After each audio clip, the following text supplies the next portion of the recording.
Good afternoon and welcome again to the CERIAS Security Seminar Series. We're very happy this afternoon to be hosting a speaker from McAfee Corporation.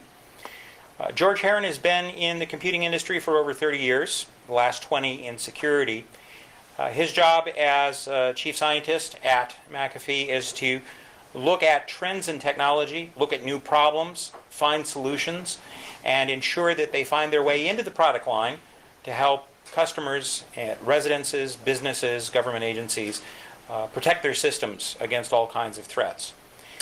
One of the technologies he's been tracking, and he'll be talking about with us today, is in the area of virtualization.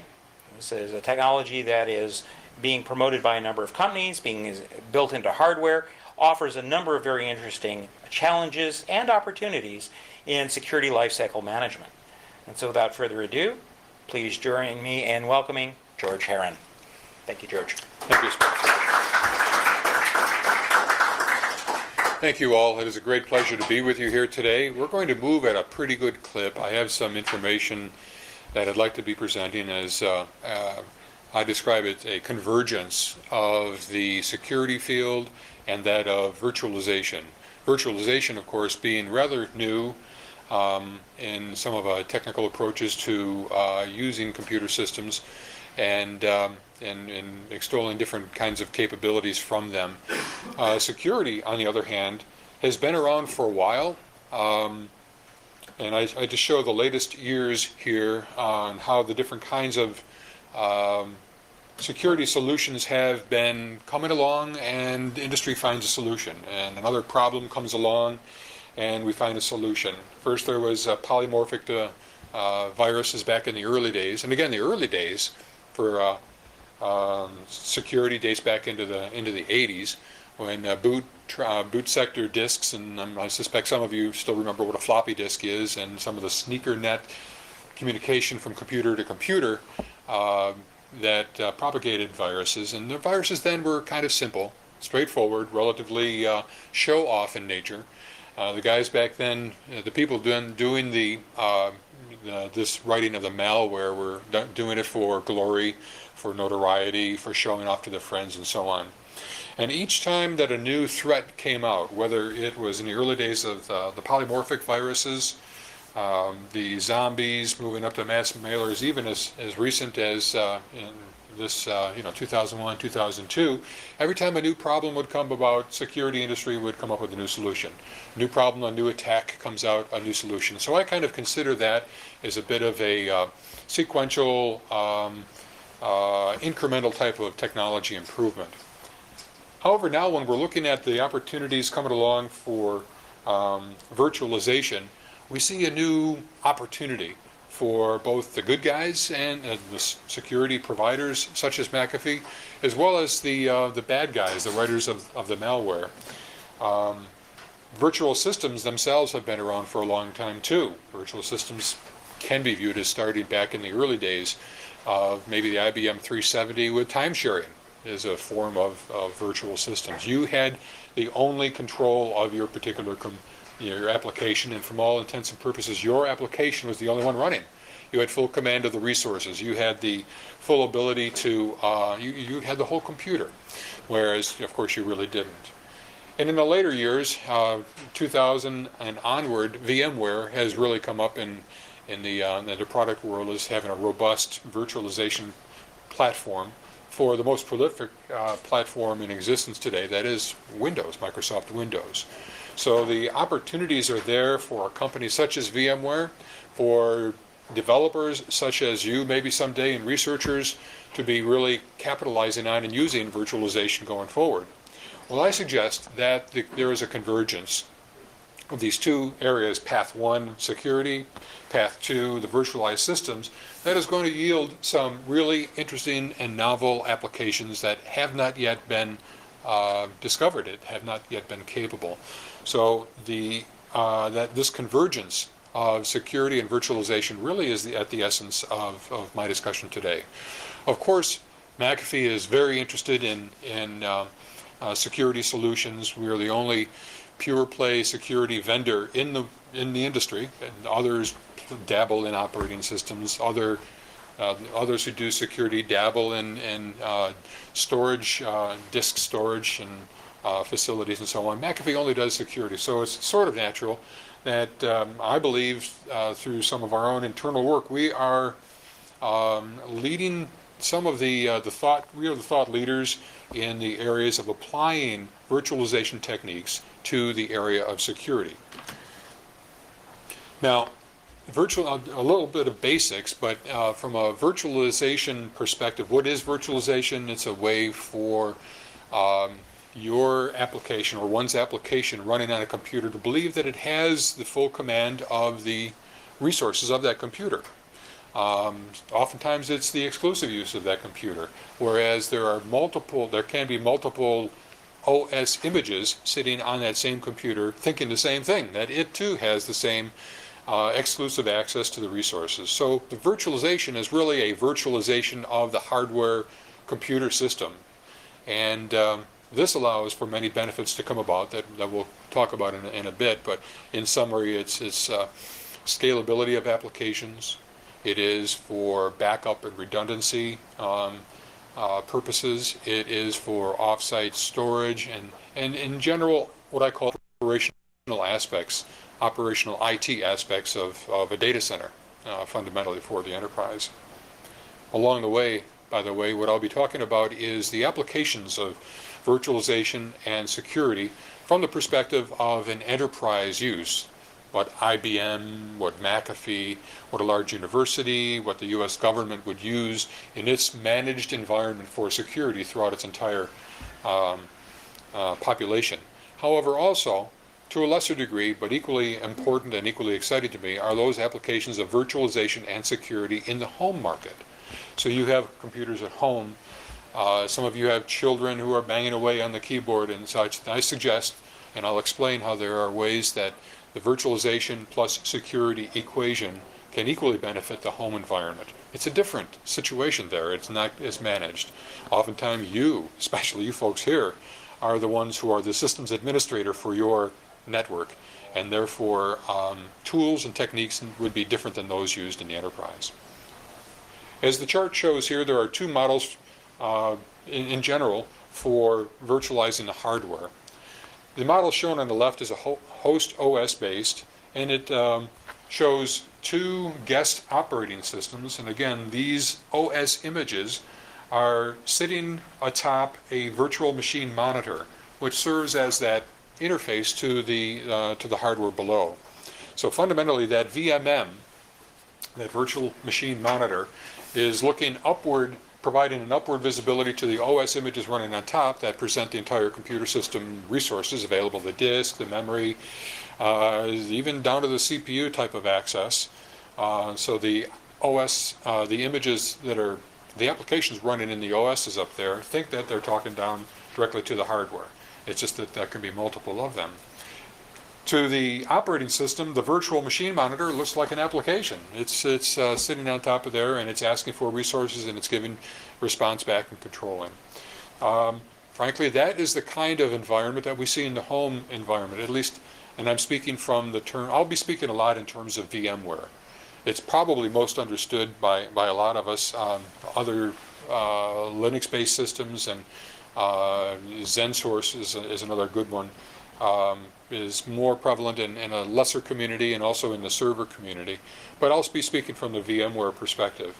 VMware Workstation is this host-based type of system that you would see in the home use. Developers use a lot of this for their purposes of switching back and forth among different services that are running, having a computer node that is running as a server, another VM is running as a client, and then developing can happen with that in that manner. The model on the right, the server, the hypervisor-based, is one that is typically used in the enterprise at the server level, and it essentially takes a VMM and host operating system and combines it and provides several services within it, as indicated by shown here. Essentially, this layer, the hypervisor layer is the operating system is running on bare metal, as we say, and it is, for all intents and purposes, the only interface to the VMs, not shown here, but there's a guest OS above here and a guest OS above there too, sitting on top. So it provides a more, it's thin. Thinner is really good in security because thin is simple. Thin is easy to test and ensure that it's operating properly. So these are the two basic models. I go through it in a little bit of detail because much of my follow-on discussion is going to be focused on ways that we can interconnect into this architectural depiction to provide security functions, if you will, with virtualization technology. Now, now that some of the construct of the architecture is presented, why virtualize to begin with? Maybe starting from the upper left-hand corner. Obviously, virtualization presents a great opportunity for scalability. Essentially, it provides a nice environment for multiple applications to be running, and from the perspective of the user and the applications, that the hardware is free. There's lots of hardware available, whereas actually all these VMs might be running on the same computer platform.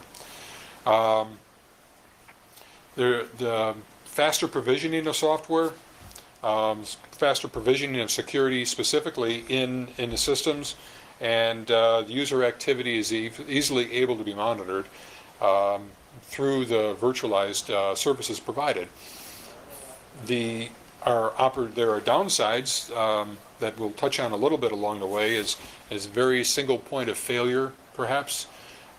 There's all your eggs are in one basket. If the virtual machine monitor or the hypervisor, heaven forbid, is compromised, the entire machine and all its applications running on it are brought down. Rootkits have perhaps a more insidious effect on the overall system should they be getting into the computer. But as with any good technology that comes along, there are drawbacks and cautions that need to be considered along the way. Now to the convergence and coming to some of the meat. And again, I see that convergence is providing a plethora of opportunities for software vendors, for developers, for users of the system. And what I've done is I've coined a bit of a term. It's not scathingly brilliant, but it's secure virtualization. Kind of embodies the very essence of what I'm getting at here. It's that convergence, that combination. We have a white paper that's available shown at the link that kind of goes into this in more depth. But in that paper, I go through and I describe secure virtualization as really kind of being grouped into, having functionality grouped into 5 categories or 5 pillars, what I call 5 pillars. I'll be going through these pillars because it will really illustrate in a moderate technical depth what it is that is specifically being offered, at least in one company's view of that combination of security and virtualization. In the order that I'll touch on it, you can see that by turning your head a bit to the side, is essentially NAC for VM. And I'll be using some security terms here, and I'll explain them briefly, but I won't go into them in great depth. Or network access control and network admission control for virtual machines. A second pillar is offline VM scanning. A third one is virtualized, the third one is unfettered monitoring, then virtualized risk management, and then security management, scalable security management. Each of these is a bucket, a category, a grouping of functions that are essential to enterprise deployment of security systems that are greatly enhanced, or that can be, and I suggest will be greatly enhanced through the use of virtualization concepts. NAC for VM. This perhaps illustrates one of the fundamental uses of virtual machine technology right now that I think can be implemented right away. First, let me say that virtual machines and virtualization technology, VMs, whether it's VMware or Xen, really are no different from an operational perspective than an application running on a specific physical computer. It's an application running with use of the hardware services and available. Now, from a security perspective, same too. Security services can run in that VM in a very similar manner as they do today for physical systems. So saying it real directly, McAfee software and probably most security vendor software can run in VMs, much as they do today on physical systems. You can run your AV, your anti-spam, your HIPS, your host intrusion protection, behavioral detection technology, firewalls, your updating mechanisms for the DAT or the virus signatures. All of these can run in the individual VMs. But you might say to yourself, well, gee whiz, if I've got an industry Gartner, I believe it is, that says that there's an 8-to-1 consolidation happening in the server industry today. Eight, on the average, 8 VMs are running on a physical box today in an average typical data center. The data that I'm referring to is from HP, who presented at VMworld most recently. So with an 8-to-1 cluster, if you will, of applications running on a single box, I mean, notwithstanding the thoughts about how they are segregated and how they are replicated and all your eggs in one basket, just assume that for the case there are 8 on one box, one could have 8 individual sets of security software in each of those, one in each of those VMs. Not too efficient. So there is the first inkling of opportunities that come about for ways to be better leveraging security within a virtual machine. Okay, so come back now to NAC. NAC is a network admission control, a way for a computer, a laptop that you might have, to be plugged into your network, and for the IT guy back in your IT shop to have the confidence that that new computer joining the network is healthy, that it's fully provisioned with the latest security software, the latest signature files, and it has all of the corporate policies and requirements set up in it, so it can successfully join the network without bringing the network down, without introducing other kinds of problems. Well, this system right now consists of the network, of the computer joining the network, shown on the left, and in the center is a rogue detection or a network detection type of computer that ultimately funnels back after authentication through the ACS back to the management server. And the management server is an essential part of a security system that obviously checks policy, it provisions the different network elements, and that's in a normal computer system. What we're suggesting here is that it's a great opportunity for applying virtual machines in each of the locations, whether it be at the endpoint in a manner that I was sort of suggesting, typical for home computing as well. By running the endpoint on a virtual machine, it is easy to revert back to a known good policy configuration, an acceptable, healthy machine, if you will, on a moment's notice, instead of taking that machine offline, quarantining it, and having it perhaps not available to be plugged into the computer network for days because of the reprovisioning that's necessary. So virtual machines could very nicely be used on the endpoint. Virtual machines could be used, in effect, in a similar manner for the security management station in the upper left-hand corner.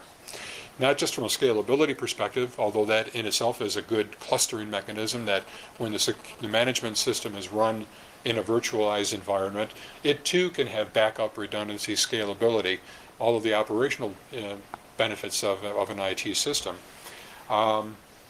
So in this way, here is a sort of a typical use of virtual machines for different components within an architecture. NAC for VM, though, is also more of a, I call it a philosophical type of benefit that can be derived. If you're involved in security, you understand that NAC in general is a very once it's implemented properly, which in itself is kind of a stumbling point that we have today in the industry. But NAC for computer systems, network access control, offers the IT administrator the confidence, the relative ease that he has for allowing other computers to join into the network. That same level of comfort is given to VMs joining the network. Now I say that purposefully because we're going to get right now to the offline scanning of VM images. Right now I view industry and IT professionals as being somewhat overwhelmed with some of the technology and new capabilities that are essentially being forced on them. Their bosses, the CIOs, the CEOs, after saying the first thing of business that you have as an IT leader is to keep me out of jail. That's number one. That has to do with compliance and policy and regulations and all of that. Number two, you need to reduce my costs.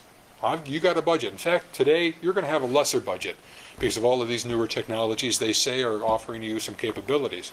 So here you are, you're the IT manager out in industry, and you're saying, oh my gosh, I'm already 5 layers or 5 versions behind an SAP updates because I'm just don't have the workforce to be deploying all these things. Now this virtualization thing comes along, whereby it's easy to press a button and take a snapshot. And an IT administrator is going to be greatly, your IT guy who runs around from office to office fixing problems every day, he's going to say, good, I finally got this computer down to a really well-provisioned, properly provisioned. It is healthy. It is golden. This is good. What are you going to do with virtualization?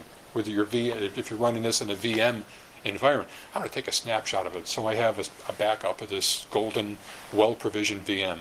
Heck, I'm going to take 2 of them just to be sure. By the time you do that all day long, you're going to have a lot of VMs associated along the side. My point is that there is going to be something called VM sprawl, something that the industry is calling VM sprawl, where there's just a proliferation of VMs.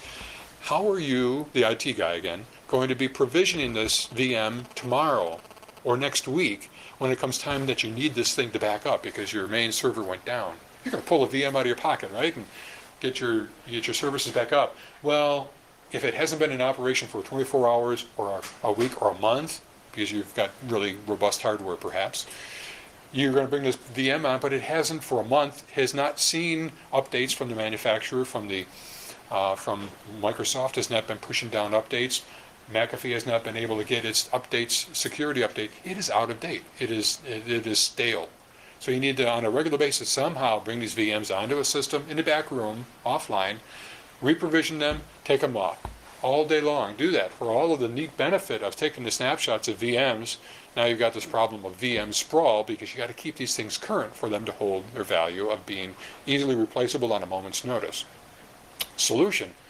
One solution at any rate, and that doesn't require a lot of resources, is going to be the ability to crack open a VM image, scan it, provision it, update it, and put it and close it up and put it back, all while it's sitting on a disk drive, not being operational.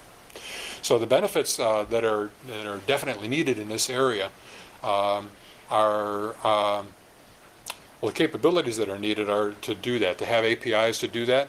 It turns out that VMware and a couple of others are providing some APIs or developing some APIs, and they'll soon become available. Some of these are already available, but the advanced techniques and advanced leaders in providing some of the capabilities of doing this are going to find this to be a pretty valuable tool, a management tool to be providing. Unfettered monitoring. This is another pillar. This is the third pillar. Unfettered monitoring.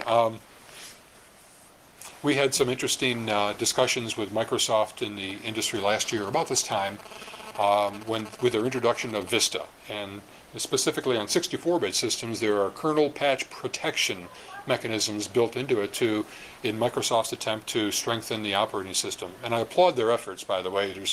We might have been somewhat critical of them, and I think we came to some healthy dialogue in the press and so on, and they really listened to the industry players, not just McAfee, but others, and really provided some additional capabilities for providing access to the kernel that we currently have today in XP. But in 64-bit Vista, for example, the security mechanisms that Microsoft is offering is restrictive, and we can't apply the same security techniques tomorrow in Vista 64 that we are able to do today. But as I said, I really applaud Microsoft for listening to us in the industry, and then they provided some additional APIs to do this kind of access. But this unfettered monitoring is essential for us to stay one step ahead, or at least on an equal footing with the bad guys.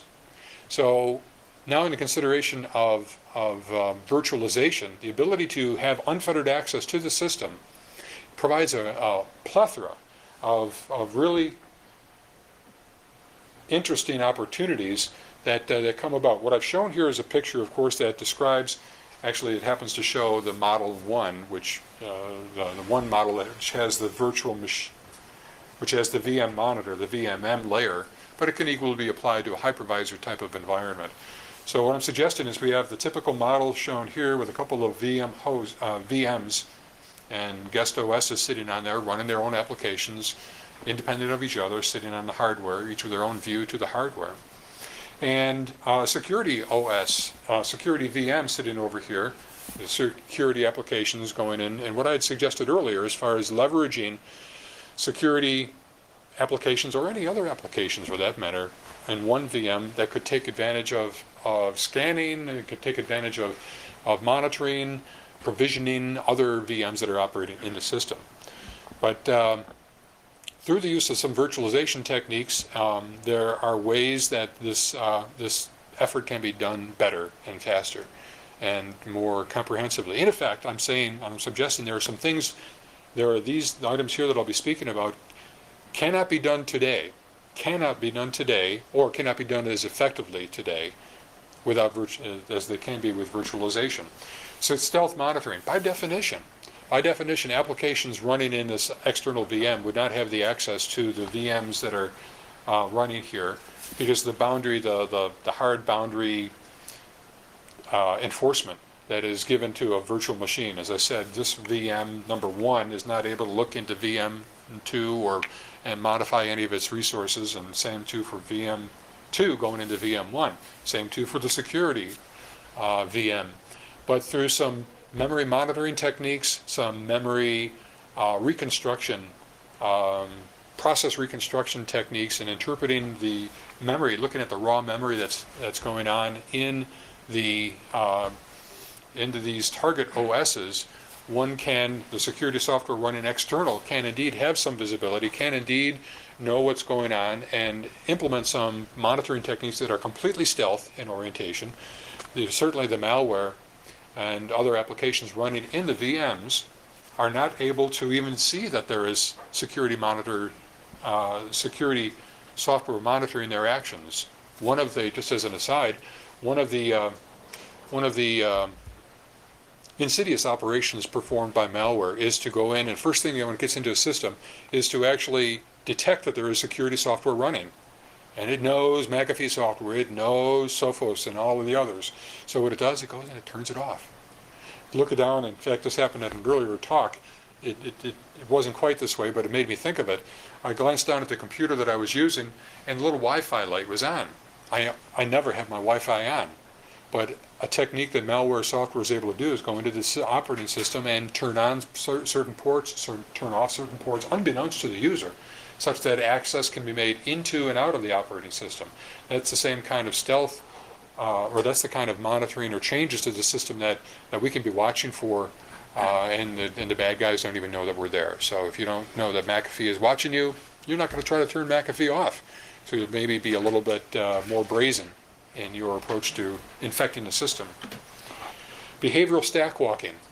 Watching the computer stack, triggering on the return operations that, again, you can depict either from the out-of-context operation, as shown here in the security OS, or even from in-context, a protected area that your security software is running at within the guest operating system, again, protected by its own internal boundary, is a technique for watching for buffer overflow protection, for watching calling sequences of applications going into the VM monitor and the computer's resources. Fundamentally, watching for abnormalities in a heuristics-based sense is what we have for behavioral detection techniques. So behavioral detection for stack walking, watching the monitor. Watching for API execution and access monitoring, again by those same APIs, by looking at the calling sequences down to the kernel level, to the various libraries and services, is another way that is enhanced, can be enhanced greatly, and is being enhanced greatly through virtualization, by virtualization doing that type of inspection. Rootkit detection. You've doubtless heard a little bit of some news this past year as announced at Black Hat and DEF CON, two security-related conferences this year. Joanna Rutkowska, the owner of, what company is she at? I've forgotten now, but she introduced a technique called Blue Pill, the first open source rootkit. Now that has tremendous significance. If you're not into security, rootkits are very insidious software programs, stealth programs, that live down in the lowest areas of the computer, the kernel, and they are able to go in and pretty silently, pretty stealthily monitor actions, change the system around, ultimately to steal information, typically to steal personal information, credential information, or to provide different kinds of attacks, denial of service attacks. So rootkit detection is probably, if you recall that sequence of security threats and security solutions, rootkits was one of the more modern ones that we have today that's been most recently deployed by us vendors. But they're tough to find. Rootkit detection, again, through the techniques of either in context or out of context virtualization monitoring by means of virtualization, can be similarly stealthily detected to the benefit of us, computer users. The immutable, unchangeable systems monitoring is another area where, again, if you're stealth and if you're off to the side, or if you're in a self-contained in-context module within the guest operating system, you're able to look outside and do the same kind of monitoring that we do today, same kind of security software for what we call HIPS, host intrusion protection software, that vendors supply today, but do that from a protected environment. Monitoring of memory, as I've been describing, intra-API monitoring, and plumb lining. Plumb lining, again, is a way of following the call sequences for your APIs that go down and access the kernel to the lower levels in order to affect the given function that needs to be done.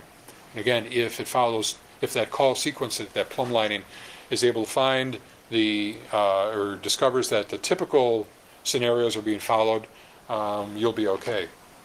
But if not, that's when the flag is raised, and again, the security software will be able to flag the system, you, the user, the management system, or otherwise just note that there is some problem. Execution profiling. These are all different technical approaches that are enhanceable today. Watching the elevation of execution priorities, watching for changes in the registry stack and some of the execution stacks down below that normally aren't touched, but if those are changed, those are the things that are able to affect the way that the applications work. That is, if malware is in gear. Patch guard bypassing. Not a good word, but the point is that if there is some mechanism down below, patch guard is that kernel patch protection mechanism that Vista 64 uses to protect the kernel. And if the technique I'll just state the technique and you can draw your conclusion. The technique that's used is if patch guard determines that there is somebody accessing and modifying registers, putting API hooks in to determine calling sequences and to be injecting potentially malware processes into normal calls, the KPP or the patch guard system blue screens the system because it detected what can be only to be determined as malware in the system. So that's not an overly elegant way of protecting the system, and as I said, that's different from the way that security vendors protect software systems today. The fourth pillar is that of scalable security management. I cannot emphasize enough the importance, the value, the benefit that is able to be brought about through the use of a well-constructed, well-designed, extensible security management system. You can think of it as a hub of the wheel. The security management system is able to provision all of the endpoints, all of your routers, your switches, your endpoint computers with the proper policies, with the proper security software to make sure that it is compliant with your corporate guidelines. Ultimately, I alluded a bit to this before, but I give this a separate section because we can use VMs within a security system, as shown here, to truly make it a hierarchical, cluster-based, redundant, and scalable management system. Throughout the architecture of that management, it would access down to various layers within the system as it provisioned that policy out to different areas, and even the subservient server nodes would be outfitted with the VMs for immediate scalability and backup in the event that there are problems of a certain type or a certain type of protection is necessary. All of this leads to really where enterprises are at today as far as the security life cycle. Risk management is the basis is at the root of all security IT people's modus operandi.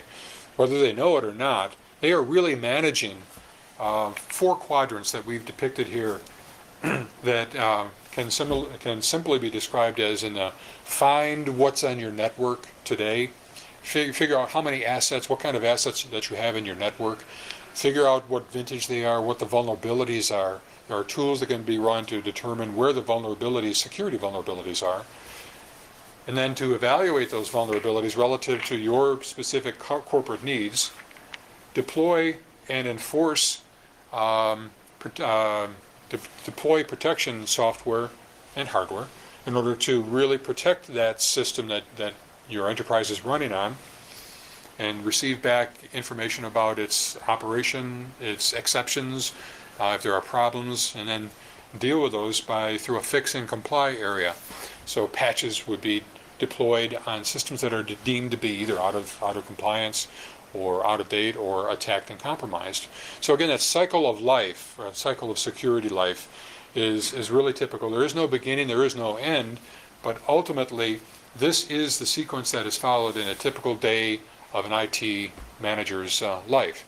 So layering on top of this, Foundstone is one of the tools that McAfee provides that provides some of that vulnerability scanning. Could be living and is indeed going to soon be living in virtual machines that are sitting at various points within the system, able to be instantiated on a moment's notice based on the kind of vulnerability that might be demonstrated or known to be existing or determined through other mechanisms. Some very specific targeted scans and proper specifically provisioned VMs would be spun up and put into gears. Same too for asset discovery and visualization of the network resources. Again, the VM sitting outside is that external context, that out of context monitoring that I described. A sentinel is often described too as a sentinel that's able to watch over the overall system. Again, through using the memory modeling techniques, through special interfaces that do exist right now that are being enhanced at the hypervisor layer with the various manufacturers and APIs that would allow us security players, to go down and with proper authentication to ensure that it's a security player, go down into the system and have some visibility to the goings on of the kernel mechanism, if you will, or the lower level parts of the system. Again, having a greater visibility to how the system is operating. Is it operating atypically, which would be an indication that there is malware present in that system. And VMs operating inside the system, that boundary inside the virtual machine target itself, virtual machine or components that live within the VM that perform taste testing.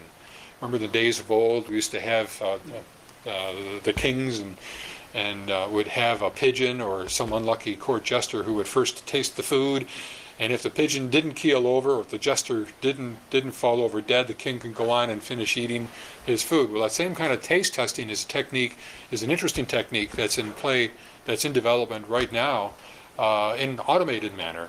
In other words, if a virtual machine that's spun up inside a questionable system is able to survive, and it's not being detected as having been attacked by some malware, then it can give a thumbs up to the rest of the system saying, okay, this system is currently clean, but if I ever drop over dead, call it a watchdog monitor is another way of looking at it too. That's a good indication that that VM has been compromised, whereupon you bring down that VM and you bring up a new one, and your operation, your enterprise operation is up as soon as possible. Certainly a lot faster than it is today.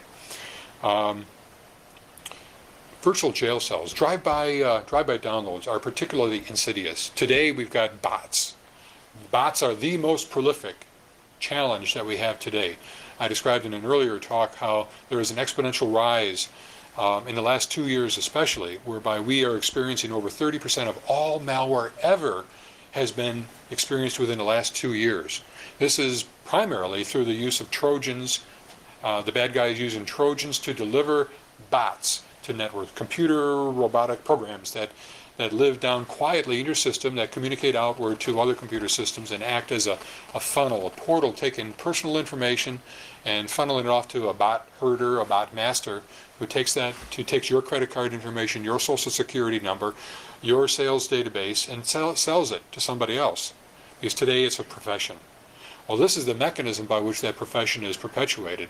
So the ability for a system to ultimately detect that kind of robotic operation is pretty valuable. And again, virtualization comes about there. Drive-by downloads are the mechanism that when you go to a website, and oftentimes you go to a bad website, you don't even know it. And it's a bad website because bad stuff, Trojans primarily, get downloaded without your control to the system and ultimately install the bots. If you had a jail cell, a protected boundary area of memory, aka virtual machine, that your browser lived in, and after any browsing session to a given website, that website or that jail cell, that your browser space, were scanned and detected to be free of malware, then anything in there, including legitimate files that you would have downloaded, could be promoted to general computer memory space. A great value, a great service will have been performed to your individual users doing the browsing. Any kind of automated program that accesses the network, not just a human interaction browser, could similarly benefit from that kind of virtualized protection, jail cell.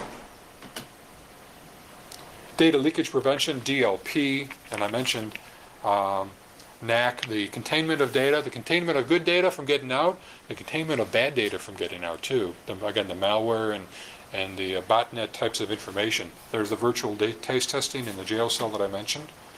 Of course, AV, firewall, antivirus, firewall, anti-spyware, anti-spam, intrusion protection, all of these different kinds of capabilities we have now are able to be implemented and leveraged in a virtual system from inside or outside, again, protected from the malware that it's actually looking to detect.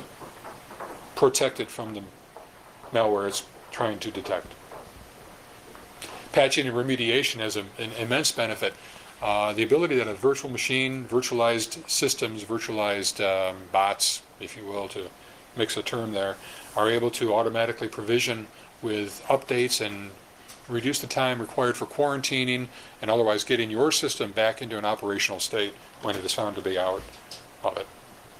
Now, I've mentioned many times the different, I call them the IT operational benefits of virtualization, that of scalability, that of redundancy, failover, backup. Anybody who's into CISSP type of certification, this is all near and dear to your hearts, because this is what corporations really need. For you to be an effective IT manager at an enterprise, or heck, even at home, if you've got any kind of personal data, your password key storage, your favorite sites, all your best downloads, you don't want all of that to be wiped away. You want to be sure that you've got an ability to easily back up, easily bring back into compliance, or bring a good operating image back in place of something that's been compromised through a rollback process.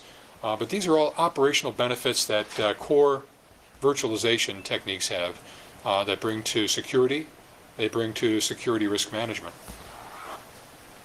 Disaster recovery and business continuity. Big time stuff in the world today. Secure virtualization. Now, protecting the consolidated workloads, we're getting at that, and monitoring and protecting the VM communications. How to be dealing with the offloaded or the offline VMs that are proliferating, the VM sprawl. These are all real challenges that are facing industry today. There are no solutions that are at least in great great availability and use. There's a lot of good thoughts here at the university that I've been plugging into. McAfee's been working on a lot of leading edge types of techniques, many of which I'm describing here. And for the record, none of this is a promise, a forecast, or an availability of product. Some may happen, some may not. But this is what any reasonably intelligent individual would be able to think of when coming to the point of having, realizing that there's two convergent technologies in the industry today. And again, virtualization and security. There's got to be benefit. There's also going to be drawback and some problems. I mentioned a couple before. The single point of failure is a big thing. IT people rushing to implement these techniques are going to be experiencing some really real challenges with respect to putting all their eggs in one basket. If you have, again, my example, I used 8 virtual servers running on one piece of hardware. If that hardware goes down, man, you're in a lot of trouble, because you'll have immediately the need to replace 8 servers that are gone. So you've got to be thinking along the lines of how to manage that scalability in a segmented, in a managed way. Don't put all your eggs in one basket. Have a bunch of baskets with all your eggs in them. Procedures and processes all need to be changed in the enterprise. These items that I've been mentioning here today are the ones that you specifically are going to be helping us in industry, helping all of industry to be solving. The techniques that you're learning about, whether it's programming techniques, specific approaches for analyzing memory space and deriving different static and dynamic analysis tools from all of these are going to be used in effective enterprise, helping to protect that cycle of security life, which is incredibly important. Again, to the IT people, to the shareholders, to keeping the CEO out of jail, and to keep folks like you and me having jobs ultimately in the day-to-day types of operations. These are the kind of things that I really wanted to share with you today and give you, on one hand, it's a broader visibility to the opportunity of virtualization that it offers us, a bit of the technical areas of implementation of that opportunity, and then lastly, some of the challenges that we still have. We don't have all the answers, and they're going to be pretty tough answers to come up with. I mean, for example, if we did not have ways to, if the VM vendors were proprietary with the structure of their offline VM images, in other words, that VMs 59 through 63 that are off on a server someplace, and if there's no way to crack it open and to scan it for malware, to scan it to see if it's properly provisioned, to pump in new signature, antivirus signatures, updates from the manufacturer. If there's no way to do that, we've got a big problem. But then again, if there's no way to do it, then by definition there will be a need to do it, because virtualization offers that much of an opportunity to the IT community. Are there questions? I've been going at a pretty good rate. I appreciate your attention. Questions I can entertain right now? Let's see if I can get this to turn on here. Here we go. So, George, that's a fairly comprehensive overview of virtualization that purports to solve many of the problems we have, but a lot of the advantages, in fact, most of the advantages that you highlighted, can actually be turned around to be problems. And some of them are security problems, in the sense that if the hypervisor is compromised, we don't have any evidence of the compromise in the virtual memory images that help with forensics or even being able to tell we've been had. And the stealth monitoring is another example. I'm not going to go through all of them. But with stealth monitoring, the ability to spy on, violate privacy, filter off information is greatly enabled, because we no longer are able to observe when that's being done to us. And so I don't see that there are clear advantages to this technology, and I wondered if you'd care to comment. I think you're right, Scott. As I mentioned, there are definitely two edges to this sword, two edges to any new technology coming down the pike. And what you describe is definitely the bloodier, or what could be the bloodier edge. I've been describing the benefits that can be derived, the wonderfulness that can come about. With that comes an inherent need for, in my opinion, other tools and techniques to be developed along this whole line to help that being a watchdog for normal, good operating people on a system. There's an opportunity for bad guys to even use the techniques that I've been describing. Along the way, I mentioned in access to some of the access that's being planned right now to the hypervisor is that it needs to be authenticated in a very careful way. But any software solution, any software-only solution is defeatable. There's nothing that is impervious, at least in the software realm. You can make it tough. You can tie it down to the CPU, which is an entirely additional discussion that will be happening very shortly. That is tying the security software and hypervisors down to the silicon, the CPU, memory structures, and I/O ports, making it a stronger security solution. But still, there is always going to be ways. So whatever we do in the security world is going to be applicable by the hardware guys too, by the malware guys. And then even who's watching the good guys to make sure that they are not snoop. Man, I really think we ought to protect you against your perhaps your unwitting use of I'm trying to think of a good example, but we ought not really look into use our techniques to be looking into the privacy related issues of any computing user. Follow-on question, yeah. Yeah, well, just to comment on that. For instance, there are products now. You were talking about administering home machines, and I have a teenage daughter, so sometimes those are of interest. But you can buy products that allow you to monitor your children's use to make sure that they don't go to dangerous sites. But you can take that same and you can monitor your spouse, your adult children, your roommates. And with a stealth monitoring and a hypervisor, it becomes perhaps even more possible to do that. And the hardware, the software can't tell a difference as to who you're monitoring. So we're making it perhaps easier to violate privacy, and that should be a concern. I think you're right, and I think at every step, at every point of technological advance, there is an equal pivotal point of ethical evolution that either happens or needs to happen. In this case here, I think it still has yet to be discovered as being something around. Parental controls is a great example of that. So I predict that in addition to all the wonderful tools and accessories that are going to grow out of this convergence that I've been speaking of here today, there's probably also going to be a spin-off of other tools and capabilities that will, and hopefully not regulations, but in some way the ethical aspects of that need to be considered. Question? Riley? So, in some ways, like, as I kind of look back over what security companies put forth as, like, here's our next big security thrust, then when you look back on it a few years later, you find it was something that was really great for a few months, but then it was just a matter of time for the attackers to kind of elevate themselves, and it was just one more step in the arms race. In your mind, obviously you would say that this is something different than just another 2-month patch, so what in your mind makes this somewhat fundamentally different from previous solutions that have come up?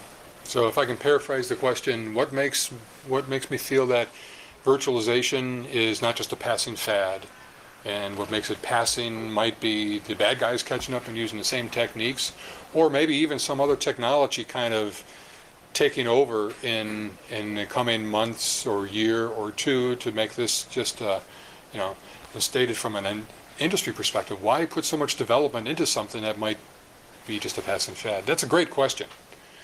I think we never know what we don't know. In other words, I don't know what's going to be coming around the corner tomorrow. I think it's up to us as technologists to maybe take a good look at all of these different other technologies and other converging paths, perhaps, that might either be conflicting, superseding, or otherwise just providing a better way of going about what we're trying to do than investing a lot of money into, given tool sets that I'm describing here. So the simple answer is I don't know. But I think the best information that I have as a technologist, with relatively limited focus, I mean, I have a good visibility with the industry, with journalists and analysts, but frankly, at the end of the day, they don't know an awful lot.